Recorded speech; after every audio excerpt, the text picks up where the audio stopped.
नमस्कार मित्रांनो, तुमचं पुन्हा एकदा सगळ्यांचं स्वागत आहे माझ्या नवीन व्हिडिओमध्ये. सो आता आज आपण आलो आहोत दापोलीमध्ये उन्हवरे एक गरम पाण्याचा कुंड आहे, त्या कुंडाजवळ आलेले आहोत. इकडे म्हणजे आम्ही आणि ही नदी ते नदीला पाणी येतं ना, त्या कुंडातलं पाणी इकडे अटॅच आहे. तर कुंड इकडे आपल्या समोर आहे. तर तुम्हाला कुंड दाखवतो. छोटंसं आहे, जास्त मोठं नाही आहे, मध्ये एक स्क्वेअर टाईपमध्ये आहे. पण इकडे पाणी इतकं गरम आहे. आम्ही लास्ट टाइम आलेलो तर खूप पाणी इकडे म्हणजे बाकीच्या जेवढे गरम पाण्याचे कुंड आहेत ना, त्यापेक्षा इथं पाणी खूप गरम आहे. सो चला आपण त्या कुंडावर जाऊया आता. सो आता आपण त्या कुंडाची इकडे एंट्री केली आहे. हा थोडंसं इकडे एवढं जास्त काय डेव्हलपिंग नाही आहे, असं कोणा पटकन कळून पण येत नाही आहे. सुरुवातीला आपल्याला एक टाकीचं एक दर्शन होतं. भरपूर ॲल्गी पकडली इथे. नाही बघा, प्रत्येक ठिकाणी असे पाण्याचे हे आहेत. आणि हे पाणीसुद्धा गरम पाणीच आहे, मला वाफा येतं असेल गरम पाणी. आणि हे पाणी इकडून असं जॉईंट होतं. आता मेन कुंड आहे ना तिथे आहे. सो आता आपण तिथं जाऊया. हे लेडीजसाठी इकडे स्थानगृहसुद्धा केलेलं आहे इकडे.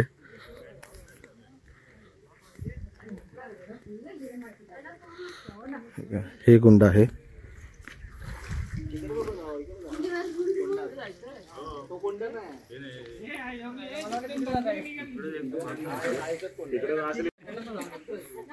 आणि हे सगळे आपले वेटिंगसाठी थांबलेले आहेत आंघोळीसाठी.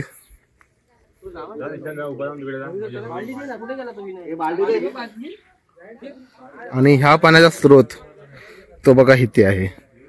आता हे लोक थांबून ठेवलेलं पाणी इथे. मेन पाण्याचा स्रोत आहे ना तो इथे आहे. मला पण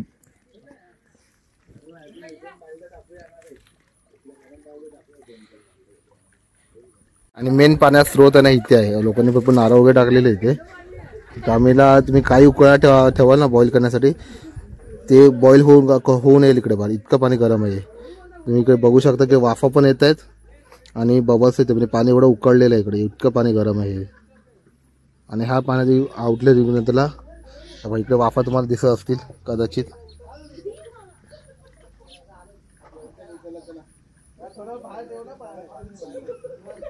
एक पाणी असं पुढे जातं आहे. ही लाईन केलेली आहे, या लाईन पाणी पुढे जातं.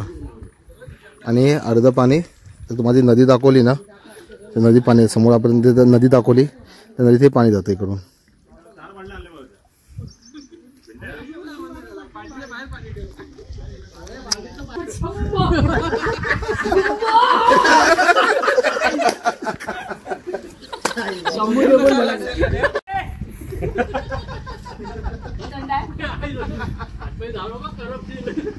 देवीचे हालत खराब झाले, एवढं पाणी गरम आहे.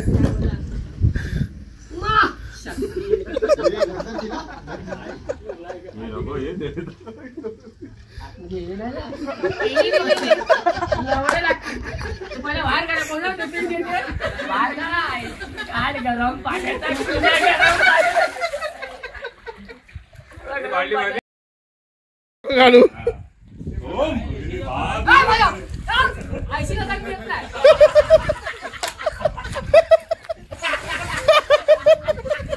एवढं पाणी गरम आहे, कोणाची कॅपॅसिटी नाही तर पाणी उतरायची.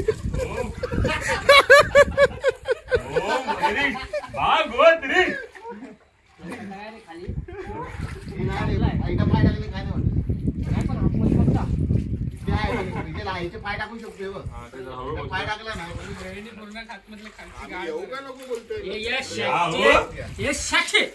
यार या शक्ती देवा आता ना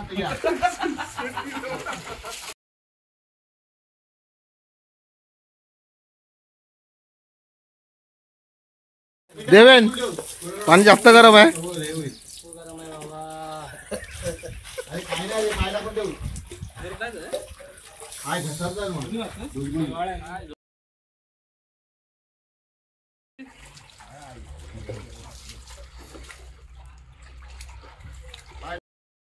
One, two, three.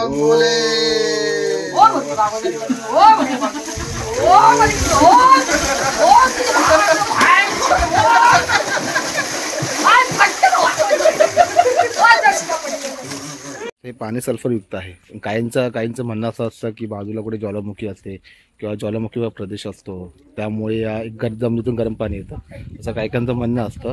पण ते गोष्टी तितपत खऱ्या नाही असे सुद्धा माझ्या अभ्यासानुसार तरी ह्या गोष्टी तितपत खऱ्या नाही आहेत की तिकडून ज्वालामुखी आहे आणि त्या ज्वालामुखीमधूनच आपलं ते पाणी येतं किंवा आजूबाजूला ज्वालामुखी येत असेल म्हणून त्या जमिनीतून येतं, असं काही नसतं. हे कसं वाटलं तुम्हाला?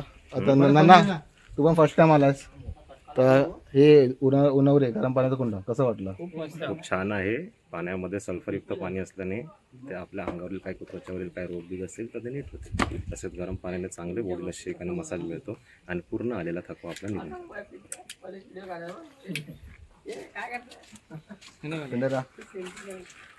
कसं वाटलं? खूप मस्त, मजा आली.